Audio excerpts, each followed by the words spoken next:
사람들을 만나면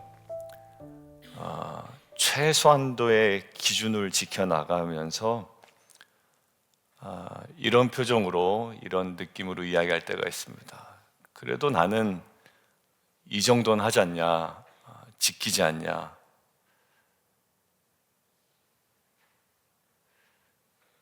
썩 기분이 유쾌하진 않아요. 그래도 최소한 이 정도는 나는 하는데, 그리고 내가 선 넘은 적은 없다. 근데 지금 요 뉘앙스 자체가 뭐냐면, 들었을 때의 느낌은 딱 그 겉으로 보이는 정도에서 무엇인가를 좀 강조하려는 것 같아요. 어필하는 것 같아요. 근데 이야기를 들을 때 느낌은 어떠냐면, 내 마음은 다른 데 가 있구나. 최소한 그 정도는 내가 지키지만 그 외에 여러 가지 면에 있어서의 중심은 좀 다른 곳에 가 있는 것 같다라고 할 때가 있습니다. 예를 들면 우리 아이들, 야, 너 공부 좀 해야지 라고 이야기를 보통 이제 많이 하지 않습니까? 뭐 요즘에 공부 그렇게 강조하는 부모님들이 많이 없습니다만, 공부는 해야지 라고 하면, 엄마가 1시간씩 공부하라고 그랬잖아요 라고 이야기하면서 딱 1시간 하고 나머지를 막 게임하고 있단 말이죠.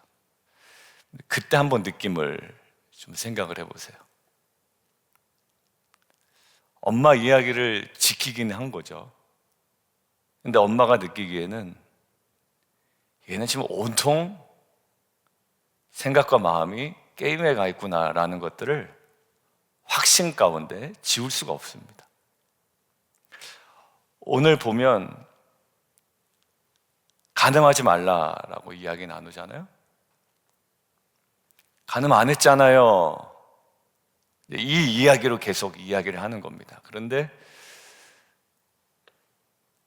그 주님은, 그래, 네가 육체적으로 간음하지 않은 걸 알아. 그 이야기를 너희가 들었지만 그런데 하고 이야기하죠. 방식이 오늘 다 새 방식이에요. 너희가 이런 것들이 들었지? 그런데 또 마지막으로 33절, 또 옛사람에게 이렇게 말한 거 들었지? 그러면서 또 그 다음을 이야기하시는 거예요. 저는 이 말씀이 저와 여러분의 신앙의 가장 중요한 부분들을 주님께서 미리 만지시는 말씀이라고 저는 생각이 듭니다. 내가 그래도 교회에서 사역 하나는 하잖아요. 뭐 이렇게 할 수도 있고, 1시간 공부는 했잖아요, 엄마. 근데 그게 썩 그렇게 막 좋게 들리진 않는단 말이죠. 그래도 주일에 한 번은 예배 드리지 않습니까? 그러니까 그 다음 시간 어떻게 하라고요? 목사님 자꾸 얘기하지 마세요 라는 마음인데, 사실 마음이 어디 가 있느냐라는 거죠. 첫 번째 한번 보겠습니다. 하나님 나라의 의를 이야기하죠. 저희가 어제서부터 계속 강조된 거예요. 첫 번째 대제 이렇게 잡았습니다. 행동보다 마음의 방향을 다루고 있다라는 거예요. 그 의를 이야기할 때 행동 그 자체보다 마음의 방향을 다루신다라는 거죠. 간음하지 말라 하는 것을 너희가 들었으나 나는 너에게 이르노니, 여기서부터 이제 분위기가 싹 달라집니다. 그러니까 너희가 틀렸다라고 하는 게 아니라 너희가 이미 들었다, 그 이야기를. 그리고 조용하게, 그렇지만 아주 분명하게 말씀의 방향을 싹 바꾸시죠. 음욕을 품고 여자를 보는 자마다 이미 간음하였다. 이 말씀을 들으면 우리는 순간 긴장합니다. 마음이 편하진 않죠. 그런데 여러분, 예수님이 그냥 여러분 생각 속에 스쳐 지나간 그 무엇 하나를 문제 삼으시는 분이다라고 여기시면 안 될 것 같아요. 우리 안에 수많은 감정들이 스쳐 지나가요. 미워하는 감정도 있고 원망하는 감정도 있고 지금 이야기한 대로 이렇게 순간 스쳐가는 생각들이 있단 말이죠. 근데 오늘 본문을 자세히 분석한 학자들의 의견을 빌려서 말씀드리면, 예수님이 말씀하시는 음욕을 품고 여자를 본다라고 했을 때 이것은 우연히 마주친 시선이 아닙니다. 마음이 따라간 시선이라는 거예요. 의도를 철저하게 실은 시선이고요. 그 욕망이 목적된 시선이라는 거예요. 그러니까 한 번 스친 것이 아니라 어떤 상태냐면 마음이 그쪽으로 아예 방향을 딱 잡아버린 상태. 그렇지만 그거는 못하겠고 그냥 마음은 잡고 그쪽으로 생각을 계속해 나가는 상태입니다. 근데 이 사람들 특징이 뭘까요? 남이 행한 행동에 대해서 엄청나게 비판할 거예요. 왜? 나는 외적인 행동으로 하지 않았기 때문에. 누군가 돈의 문제가 있고 여자의 문제가 있고 또 다른 문제가 있을 때는 엄청 비판합니다. 그리고 나는 안 했잖아 라고 이야기하지만 지금 주님께서 뭐라고 얘기하시냐면 아무도 모르지만 마음이 따라간 시선이 있고 의도를 실은 시선이 있고 그 욕망이 목적된 지속적인 시선이 있다면 그건 뭐다? 똑같다라는 거예요. 이미 뭐 했다? 가늠했다라고 되다. 이미 가늠했다 그 사람은. 행동이 나오기 전이잖아요. 전혀 나오지 않았잖아요. 그런데 이미 마음에서는 결정이 내려진 상태. 그러니까 예수님께서 지금 무엇을 묻고 계시냐면 너 지금 마음이 어디를 향하고 있느냐라는 것들을 묻고 계신 거예요. 죄는 갑자기 튀어나오지 않습니다. 죄의 특성을 보면 갑자기 막 튀어나오진 않아요. 먼저 마음이 방향을 틀어요, 그쪽으로. 여러분들 어떤 사람에게 무례하게 말할 때 있죠. 그리고 권위를 무시할 때 있습니다. 여러분들 그게 갑자기 나온 게 아니에요. 마음속에 내가 저 권위를 인정하지 않아야지 라는 마음이 계속 쌓여온 겁니다. 그리고 그 사람에게 무례하게 할 때는요, 그 무례하고 싶은 마음이 차곡차곡 쌓여온 거예요, 여러분들. 여러분들 전혀 그런 마음이 없었는데 갑자기 나왔다? 다 변명입니다. 그 정도로 자기 통제가 안 되고 분노 조절 장애까지 가진 않아요, 우리가. 그게 뭐냐면 그렇게 차곡차곡 쌓여왔던 거예요. 먼저 마음이 방향을 딱 틀어버렸고요. 그 다음에 몸이 따라갑니다. 그러니까 예수님 어디를 만지시길 원하는 거예요, 지금? 가늠했냐 안 했냐 아니라 그 욕망의 목적 둔 생각을 지속적으로 품고 있지 말라라는 거죠. 예수님께서 강하게 말씀하십니다. 그러니까 그 출발점을 아예 끊어버리라는 거예요. 뭐라고 얘기했냐면 만일 내 오른손이 너를 실족하게 하거든 내버려 두지 말라. 왜냐하면 그게 계속 마음의 방향을 그쪽으로 끌고 갑니다. 그래서 몸까지 끌고 가는 거예요. 눈 빼어버리고 되게 극단적이죠. 그리고 찍어버려라. 이거 문자적으로 해석하면 안 됩니다. 자꾸 내 눈이 절로 간대. 목사님, 제가 오늘 안구를 빼기를 했습니다. 그런데 성경은 문자적으로 해석할 일이 있고 그 의미를 깊이 받아들일 말씀인데 이거를 문자적으로 해석하면 안 됩니다. 이걸 문자적으로 해석하신 동아일보 기자분 한 분 제가 만났어요. 저희 기아대책기구에 은퇴하신 다음에 이제 저희 한 달에 한 번씩 나오는 월간 잡지가 있거든요. 기아대책기구에. 지금은 있는지 모르겠는데 거기 편집을 도와주신 동아일보 기자 출신인데요. 장로님이세요. 장로님.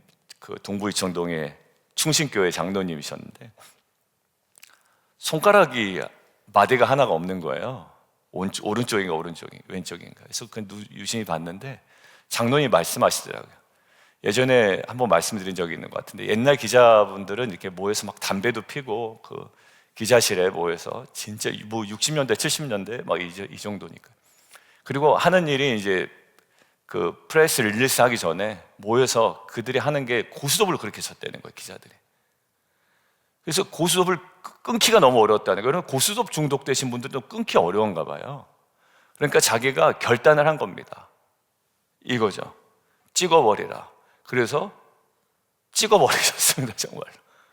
그럼 그분 대단하시죠. 나이가 많이 들어서 지금 어떻게 계신가 모르겠습니다.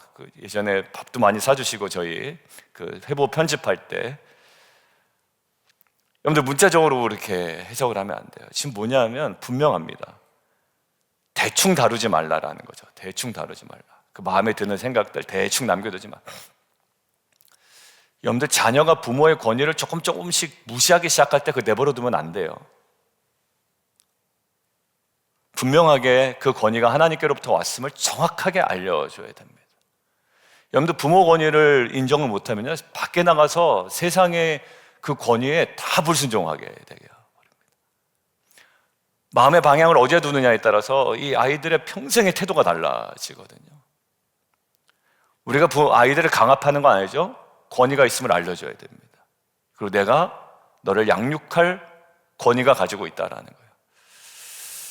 여러분들 우리는 이 정도는 괜찮겠지, 내가 조절할 수 있고 나는 하지 않았어 라는 것이 아니라, 근데 죄는 늘 그렇게 속삭이거든요. 나는 아직 하지 않았다라는 거예요. 근데 결국 우리의 생각의 방향을 틀고 우리를 결국 넘어뜨립니다. 여러분들 이것들을 묵상하는데 한 사람이 떠올랐습니다. 다윗이었어요. 다윗이요, 처음부터 큰 죄를 계획한 건 아닙니다. 어디서부터 무너졌을까요? 시선에서부터 무너졌습니다. 누구야? 라는 거죠. 그리고 마음이 무너집니다. 그리고 행동으로 옮깁니다. 그 뒤에는 숨김, 거짓, 더 큰 무너짐이 막 이어지게 되죠.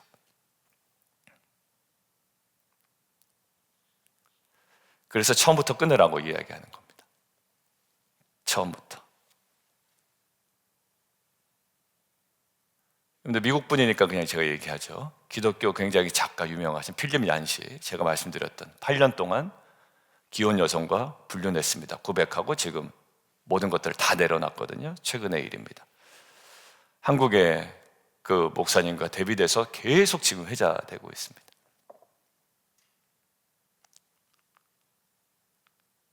아무 마음이 없었는데 그렇게 하게 되었을까요? 근데 그렇지 않을 거예요. 자꾸 생각하게 되고 품게 되고. 사람 똑같다라는 거예요. 예수님 뭐라고 말씀하시냐면 이거예요. 너 그런 생각 품었으니까 너도 가늠한 거야. 이런 분위기가 아니라는 것에 우리가 오늘 주목하자라는 거죠, 말씀이. 어디서부터 출발되는지를 우리에게 알려주시는 거예요. 너 지금 안 했다고 하지만 결국 그 모든 것으로부터 출발되어진다는 거예요.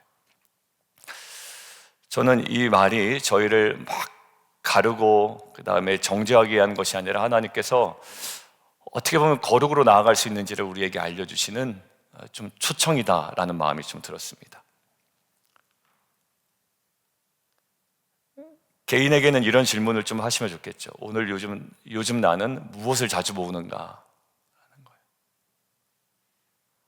무엇이 내 마음을 반복해서 이끌고 가는가. 혼자 있을 때 습관이 내 영혼을 어디로 데려가는가. 그래서 작은 결단이 오늘 우리에겐 필요합니다. 끊어야 할 것, 피해야 할 상황, 그리고 나를 실족하게 하는 통로를 우리가 봐야죠.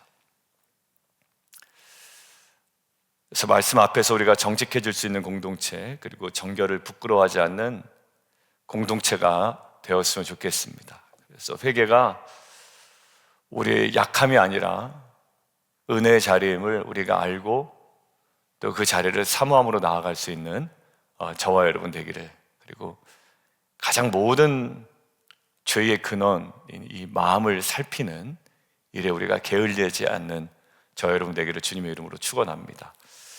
자, 두 번째요.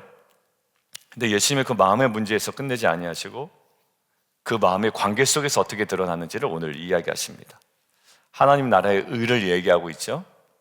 너희가 바리새인과 서기관들의 의보다 낫지 아니하면, 그러면서 그 차원이 다른 의를 어제 얘기했다고 그랬습니다. 자, 근데 관계 속에서 어떻게 드러나는지. 두 번째는요, 허용된 선택이 우리에게 분명히 있습니다. 허용된 선택이. 그러나 언약을 대하는 마음을 우리에게 계속 질문하고 계시는 거예요. 허용됐냐 안 됐냐?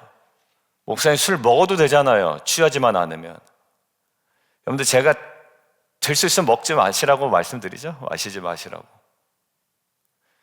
특별히 텐트, 성도님들끼리 모여서 와인 정도는 괜찮겠죠.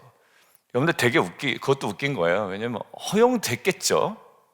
술을 먹지 말라 이 얘기는 없어요. 그런데 제가 여러분들과 식당에 가서 와인 한 잔씩 하고 막 건배하면서 마시고 있는 모습을 다른 성도님 봤다고 생각해 보세요. 아무리 허용됐다 그래도 그거는 정말 이상하거든요. 개인적으로 하시는 거야, 집에서 몰래 하시는 거야, 어떻게 하겠어요. 근데 아이들에게도 보여주지 말라고 제가 말씀드린 거 제가 기억나세요, 최근에? 아이들에게는 너무 노출시키지 마세요. 혹시 하고 계신 분들 계시다면. 목사님, 제가 맥주는 끊을 수가 없습니다. 와인을 끊을 수가 없습니다. 여러분들 그렇다면 아이들에게는 많이 노출시키지 마세요. 꼭 하라는 얘기처럼 들리는데, 여러분들 여기는 허용된 선택이 있어요. 이혼?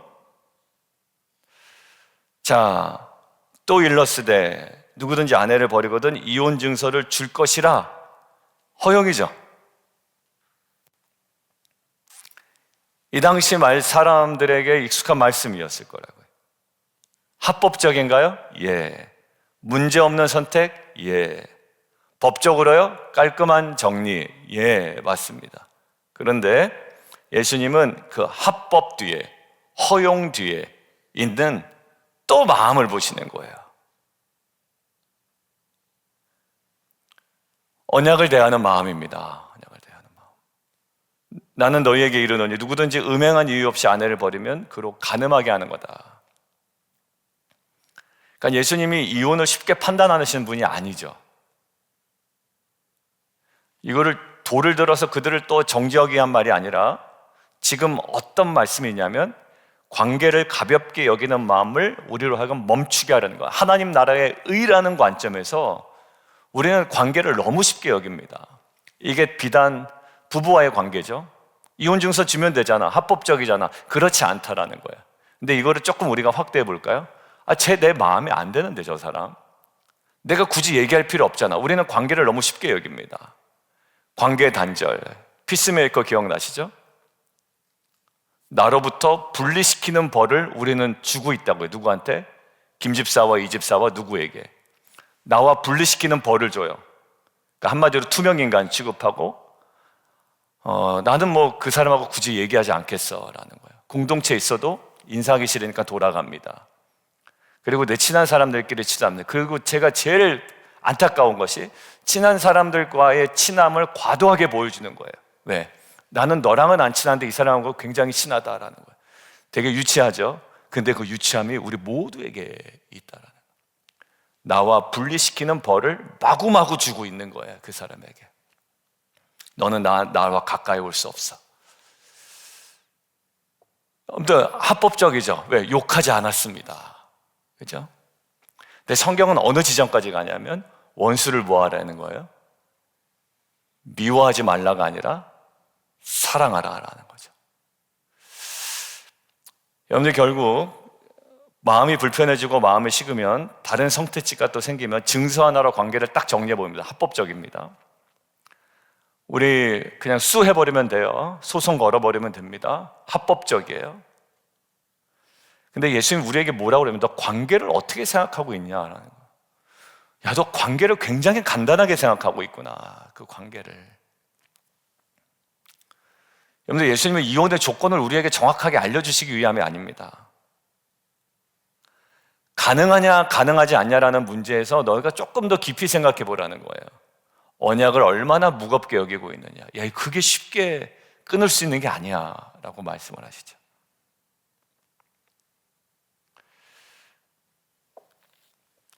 결혼은 계약인 것처럼 생각되지만 계약은 그냥 끝나면 끝나는 거잖아요.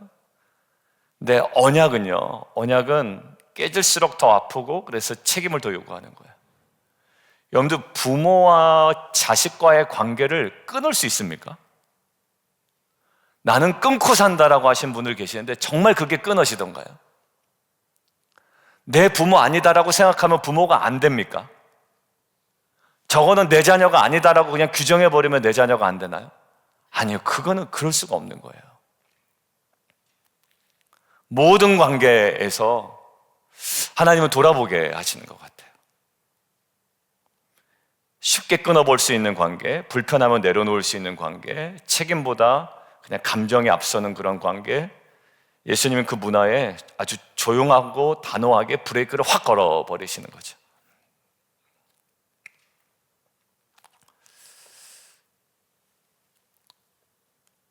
우리 교회는 깨지기 쉬운 관계를 함께 붙들어주는 공동체가 되었으면 좋겠습니다.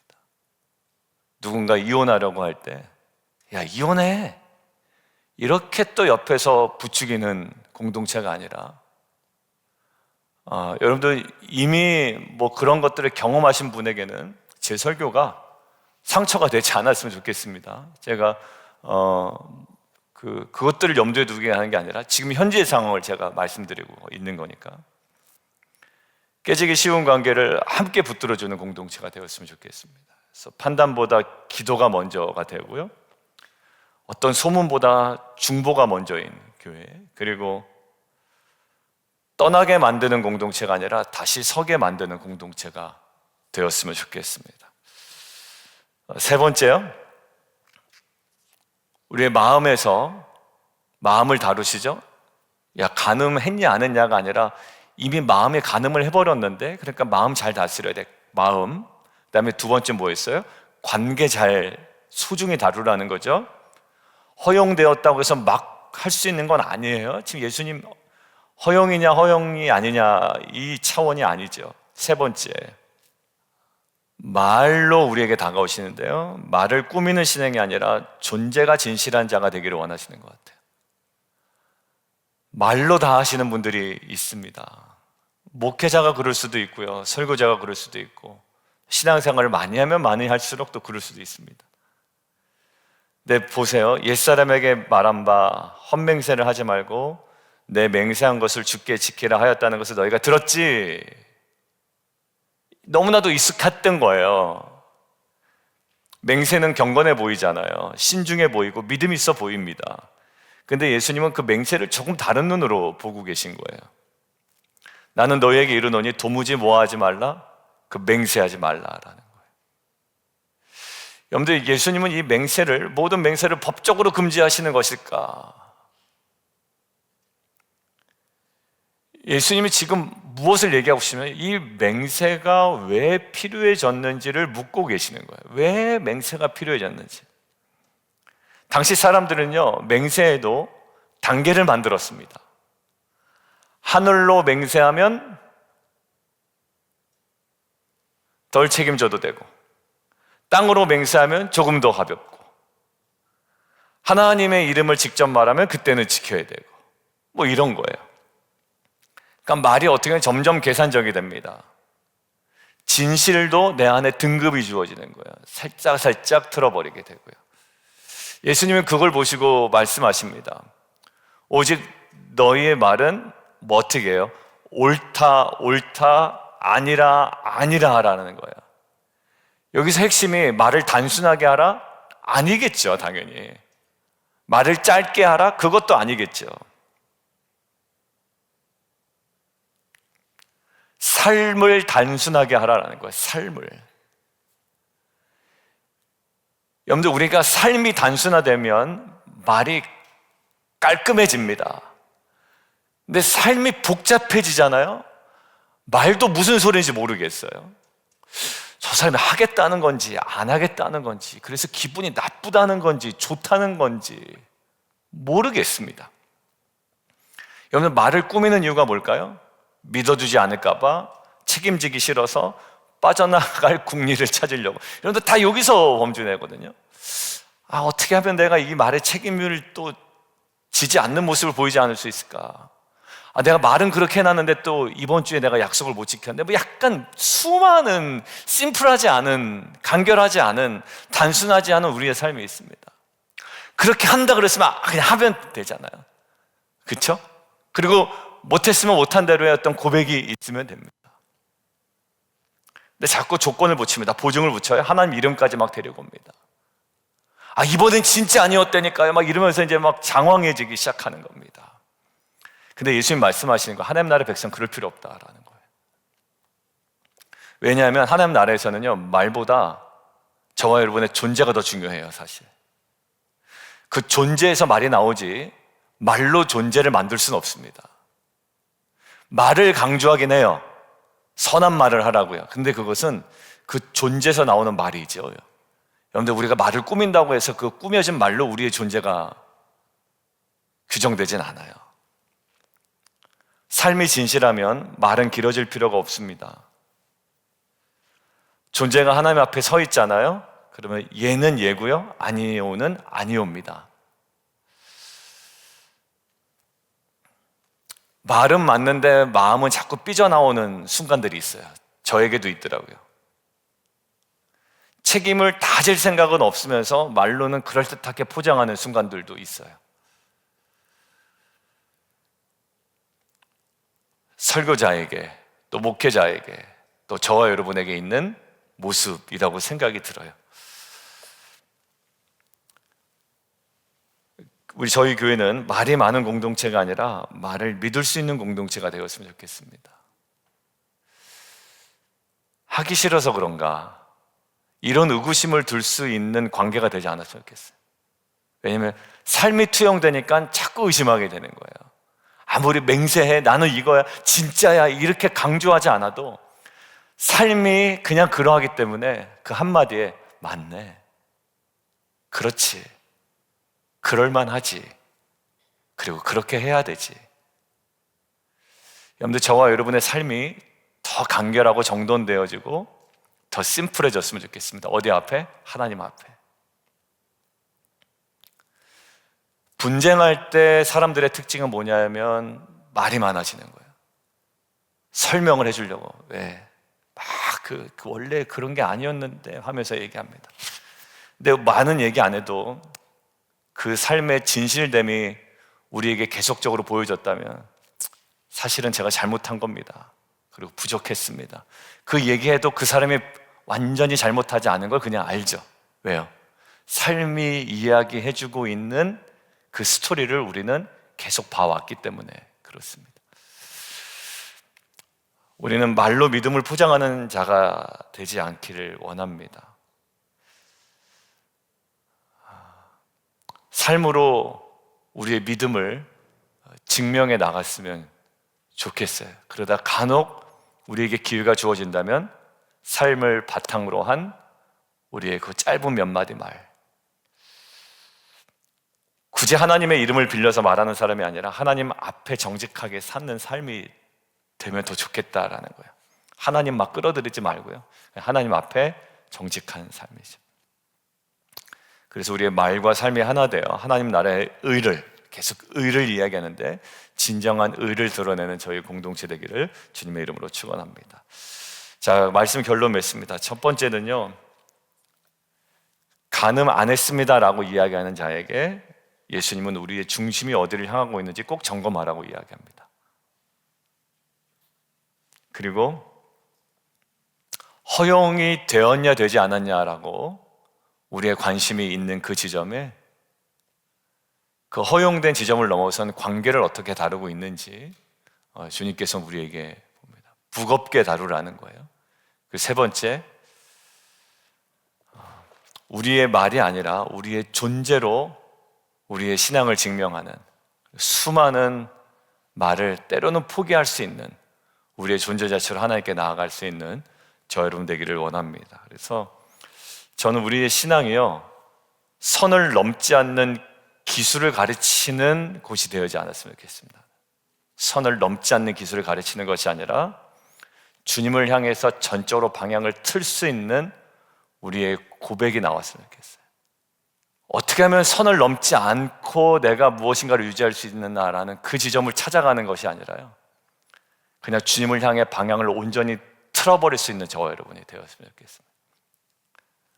목회도 딱 요 정도, 사람들이 인정할 수 있는 정도만 하는 것이 아니라 그냥 하나님께 마음을 딱 틀어버려서 하나님이 원하시는 지점이라면 어딘지 갈 수 있는 그 방향성이 제 목회자의 마음속에서 일어나기를 원하고요. 더 큰 기쁨을 아는 거죠. 그리고 하나님 앞에 숨김 없이 설 수 있는 그 용기가 저와 여러분에게 있으면 좋겠습니다. 우리 함께 좀 기도하겠습니다. 함께 좀 기도하는데요, 하나님의 행동만 정리하는 신앙이 아니라 마음의 방향이 주님께로 돌이켜지게 하여 주옵소서. 그리고 가볍게 소비하던 관계가 아니라 언약을 무겁게 붙드는 마음을 회복시켜 주시고, 또 말로 포장하는 믿음이 아니라 삶으로 드러나는 진실된 예배자가 되게 하여 주옵소서. 그래서 우리 각 사람 안에 있는 실족할 수밖에 없고 실족할 가능성이 있는 수많은 통로들을 주님 끊어주시고, 또 교회가 서로를 정말 빛 대신 그 주님 복음으로 함께 섬기며 도우며 세움받는 귀한 공동체 될 수 있도록 인도하여 주시옵소서. 우리의 첫 번째 마음, 그리고 우리가 맺고 있는 관계, 그리고 우리의 말과 삶을 주님께 다시 한번 온전히 올려드리며 우리 주님 이름을 한번 부르고 우리의 고백과 선포로 나가도록 하겠습니다. 주여